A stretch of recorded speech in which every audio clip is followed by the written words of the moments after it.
नमस्कार दोस्तों। मैं उपस्थित हूँ आप लोगों के बीच 16 नवंबर का सेकेंड शिफ्ट का एसएससी जीडी का पेपर लेकर। ठीक है दोस्तों, 16 नवंबर का सेकेंड शिफ्ट का एसएससी जीडी का क्वेश्चन पेपर है हमारे पास। थोड़ा ध्यान दीजिएगा दोस्तों। इसमें पहला क्वेश्चन था N comma P comma R, तो यहाँ पे फोर्थ नंबर जो है वो क्या होगा।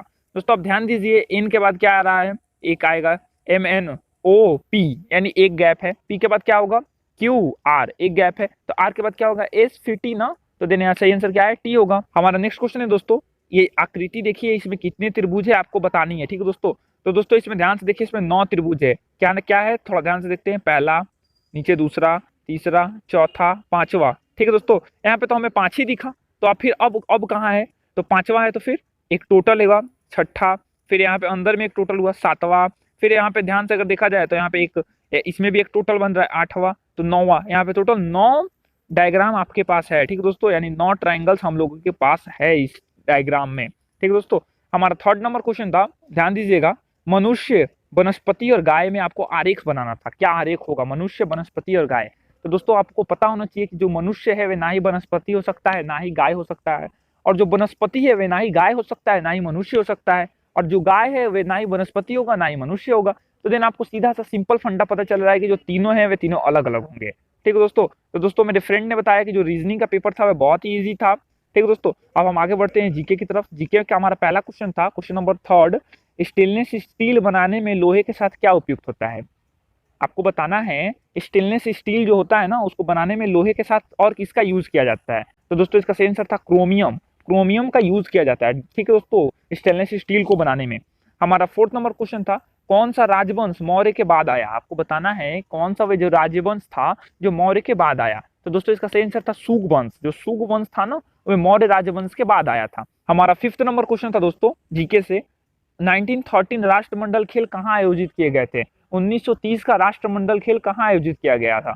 तो दोस्तों इसका सही आंसर है कनाडा। वो कनाडा में आयोजित किया गया था। ठीक दोस्तों, कनाडा में 1930 का राष्ट्रमंडल खेल आयोजित किया गया था। हम आगे बढ़ते हैं अपने नेक्स्ट क्वेश्चन की ओर। दोस्तों हमारा नेक्स्ट क्वेश्चन है क्वेश्चन नंबर 6, जिसकी तुलना ना हो सके उसे क्या कहते हैं, डैश। ये हिंदी का क्वेश्चन है। ठीक है दोस्तों, हिंदी का पेपर है।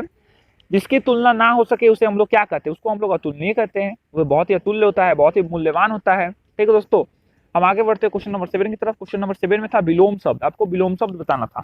तो दोस्तों सार्थक का विलोम शब्द इसका निरर्थक होता है। जो नॉर्मल बच्चा होगा, जो सिर्फ 10th पढ़ के गया होगा, उसको भी आना चाहिए। हमारा 8 नंबर क्वेश्चन था, अनुकूल का विलोम शब्द क्या होता है। तो दोस्तों ये इसका भी सबको आना चाहिए। अनुकूल का विलोम शब्द प्रतिकूल होता है। तो दोस्तों इसका सही आंसर है प्रतिकूल। हम आगे बढ़ते हैं अपने नेक्स्ट क्वेश्चन की तरफ। ठीक दोस्तों, हमारा नेक्स्ट क्वेश्चन है इंग्लिश से। इसमें था लिस्टनेस। लिस्टनेस का हमको अपोजिट मीनिंग बताना था। लिस्टनेस का अपोजिट मीनिंग होता है इनक्यूरियस। ठीक है दोस्तों, लिस्टनेस का मीनिंग होता है उदासीन। ठीक है दोस्तों, हम आगे बढ़ते हैं अपने नेक्स्ट क्वेश्चन की तरफ। हमारा नेक्स्ट क्वेश्चन है दोस्तों, म्यूर्की, MURKY, म्यूर्की का अपोजिट वर्ड क्या होता है। देखिए म्यूर्की का जो मीनिंग होता है उसका मतलब होता है अंधेरा। तो इसका मतलब इसका ल्यूमिनियस होगा, प्रकाशमय। ठीक है दोस्तों, इसका सही आंसर है प्रकाशमय, ल्यूमिनियस। हम आगे बढ़ते हैं अपने नेक्स्ट क्वेश्चन की तरफ। हमारा नेक्स्ट क्वेश्चन था दोस्तों, a group of people who are same in the same वे।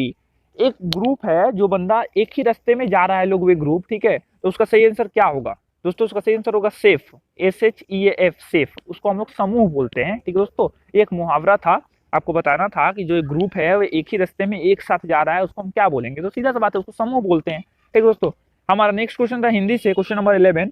ये भी एक मुहावरा है, आपको बताना था, अधजल गगरी छलकत जाए। इसका मतलब क्या होता है दोस्तों, इसका आंसर आप सबको आना चाहिए।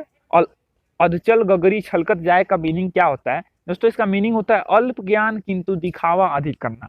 आपके पास बुद्धि तो कम है लेकिन आप दिखाते बहुत ज्यादा है। ठीक दोस्तों, तो इसका मतलब होता है अधजल गगरी छलकत जाए। हमारा क्वेश्चन नंबर 12 और 13 था। आपको 4 मीनिंग्स दिए रहेंगे लिखित में, आपको बताना था उसमें से कौन सही है। आपको अतिथि का मीनिंग बताना था, अतिथि में कौन सा सही है। 4 दिया है, उसमें से कोई एक सही रहता है मीनिंग, जिसको हम लोग बोलते हैं खोजना। तो इसका सही मीनिंग था अतिथि का ये, और छोटी थी, छोटी थी। ठीक है दोस्तों, अतिथि। क्वेश्चन नंबर 13 था पूर्ति, उ फिर र फिर ती। ठीक है दोस्तों, पूर्ति ऐसे लिखते हैं, अतिथि ऐसे लिखते हैं, पूर्ति। तो ये था हमारा हिंदी का पेपर। तो दोस्तों मेरे दोस्त ने बताया जो मैथ का पेपर था वह थोड़ा हार्ड था, इंग्लिश का पेपर थोड़ा सा मॉडरेट लेवल का था, हिंदी का पेपर इजी था, और बाकी जो पेपर्स थे आपके जैसे एप्टीट्यूड मैथ के, वे थोड़े मॉडरेट लेवल के थे। हिंदी का जो पेपर था वह फर्स्ट शिफ्ट में भी इजी आया था, सेकंड शिफ्ट में इजी आया है। ठीक है दोस्तों, हिंदी का पेपर इजी आएगा एग्जाम में, हम उम्मीद कर सकते हैं। और हमारा नेक्स्ट क्वेश्चन जो सबसे हार्ड आ रहा है वे है आपका या तो मैथ या तो इंग्लिश। ठीक है दोस्तों, मैथ और इंग्लिश पे ज्यादा फोकस देंगे। हम उम्मीद करते हैं आपका पेपर अच्छा गया हो। हम आगे मिलते हैं अपने नेक्स्ट वीडियोज में। जय हिंद दोस्तों।